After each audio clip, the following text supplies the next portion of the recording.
July 11వ తారీఖు స్కంద పంచమి సుబ్రహ్మణ్య స్వామికి అత్యంత ప్రీతికరమైన రోజు.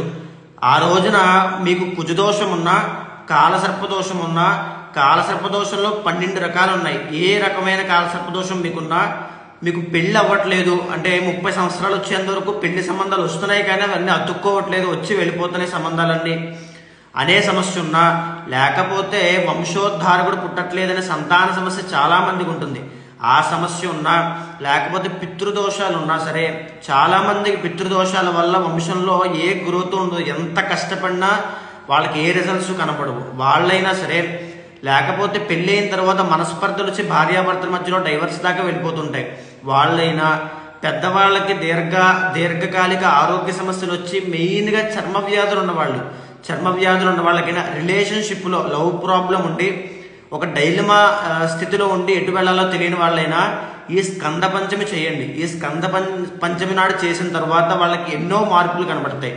ఏం చెయ్యాలంటే ఆ రోజున స్కంద పంచమి రోజున సుబ్రహ్మణ్య స్వామి గుడికి వెళ్ళి క్షీరాభిషేకం చేయాలి. క్షీరాభిషేకం చేసిన తర్వాత ఎర్రని పువ్వులు, ఎర్రని వస్త్రము స్వామివారికి సమర్పించి దానిమ్మ పండు నైవేద్యంగా పెట్టండి. ఆ తర్వాత నేను పైన పెట్టేటువంటి మంత్రాన్ని మనసులో కోరిక తలుచుకుని 1008 సార్లు జపం చేయండి. తప్పకుండా జరిగి తీరుతుంది.